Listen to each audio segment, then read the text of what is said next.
First question here in the third row. Hey, Steph, congratulations on your career high in the playoffs. My question for you is you played over 100 games without Klay, or 100 games with Klay. Talk to us about not having him tonight and kind of how that impacted the game. I mean, any injury in the playoffs is tough, but especially a guy like Klay who's been so durable his whole career, and especially in the playoffs, and the way he had been playing as of late. So, it's no secret that we're a little injury plagued now, and guys trying to just find a way back to the court. But the moment is now. You got to try to have next man up mentality, like we always say, and just go out and fight. We did that tonight. We can play better, obviously, better on the defensive end. But I like the competitiveness that we had. Understanding, like we're missing 50 points pretty much between KD and Klay, so we'll adjust, and it's a long series. It's gonna be fun for us. As of now, do you expect to see them or have them back on Friday? I mean, I'm not sure. That process takes care of itself when with the work that they're putting in, our training staff and all that. Janie, all the way in the back. Hi, Steph. Janie McCauley from AP. Each time you had a big shot, it seemed like they found an answer every time from multiple guys. How difficult was that? I mean, they came down and hit big shot after big shot. Yeah, they played well the whole game. Like you said, every time we made a run or got the crowd into it, they either made a tough three or there was a tough foul call and they slowed the tempo down or something went their way. So, it's just how it goes sometimes. You have to tip their cap to all the guys that made pivotal plays in the right times. I think defensively in the first quarter we can get off to a better start to hopefully take a little bit of rhythm away. I think giving up 36 in the first quarter is tough, especially with a couple of guys down on our end. So we got to correct that for Game 4. But like you said, they played well. They deserve to win tonight. In The Guardian, Steve Kerr told us before the game tonight that Klay was desperate to get on the court. What was his reaction when the training staff told him that he couldn't play? What was that like to witness?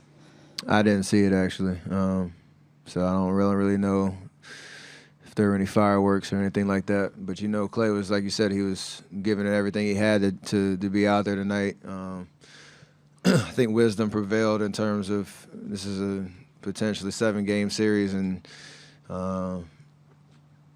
you'd like to take advantage of tonight, but his overall health is important in terms of not taking away the rest of his of the series with something catastrophic happening. So hopefully he's back for Game 4. Bill, second row and right. Hey, Steph. Phil Barber, Santa Rosa Press Democrat. With Klay out, it looked like you were pretty aggressive right from the start. Did you have a little extra sense of urgency in terms of scoring as opposed to times when maybe you would distribute if you had all of your pieces on the floor?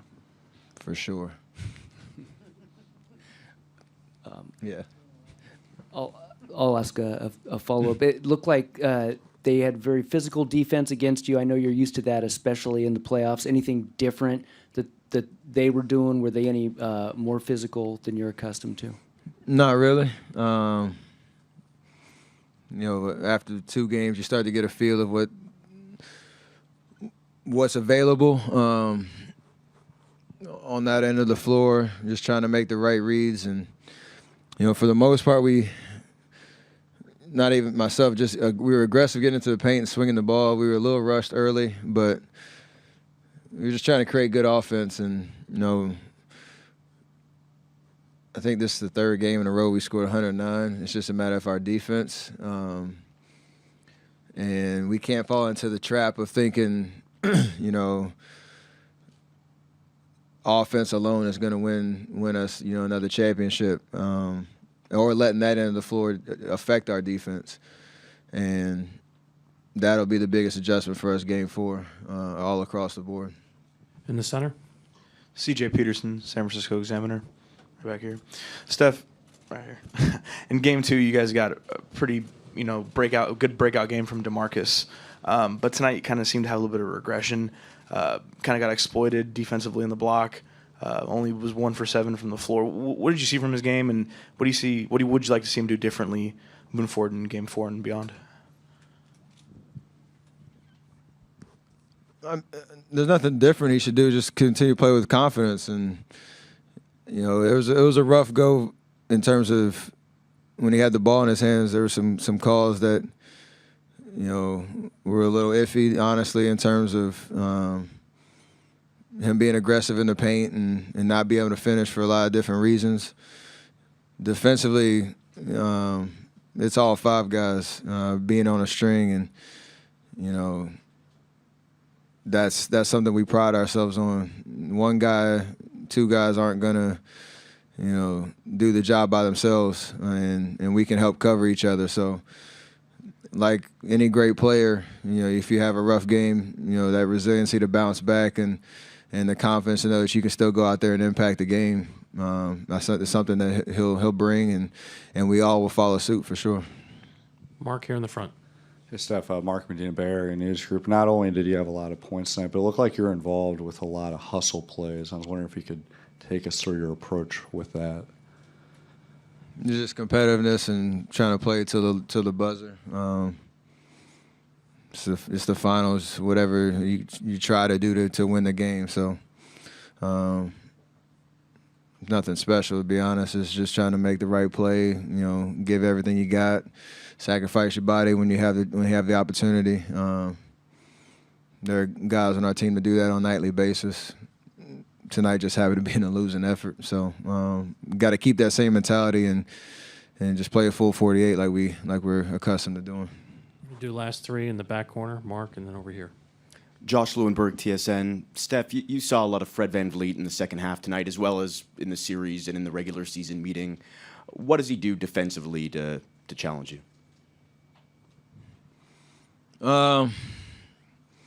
He's just consistent. They usually try to, have him press up full court, try to make me work.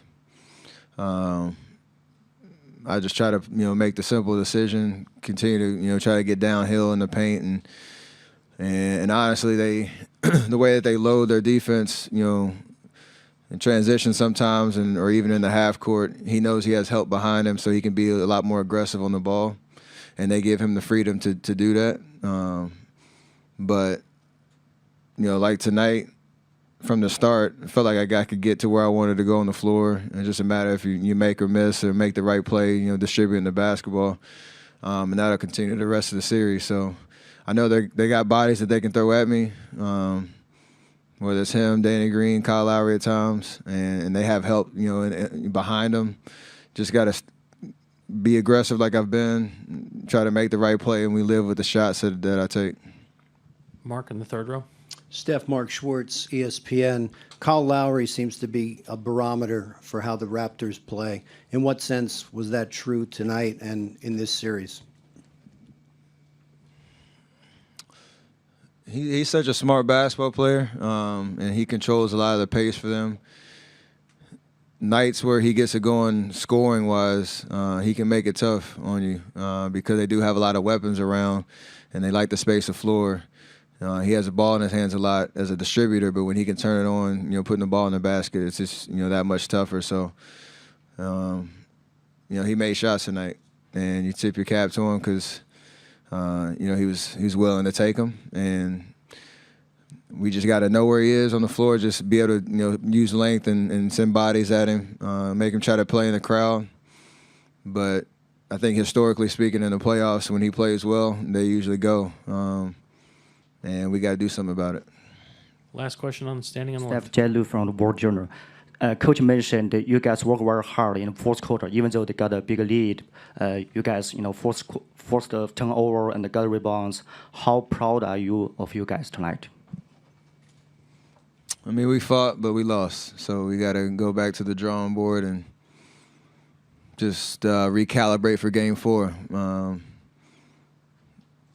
It's kind of been like a roller coaster type of series these first 3 games, and I like the things that we saw tonight that we can make adjustments on and protect home court, on Friday. So we're gonna compete no matter what happens. You can count on that. So just got to execute and play smarter. And no matter who's out there on the floor, do what you got to do to win. It's the finals, man. Opportunity for us to get back in the series on Friday and take it from there.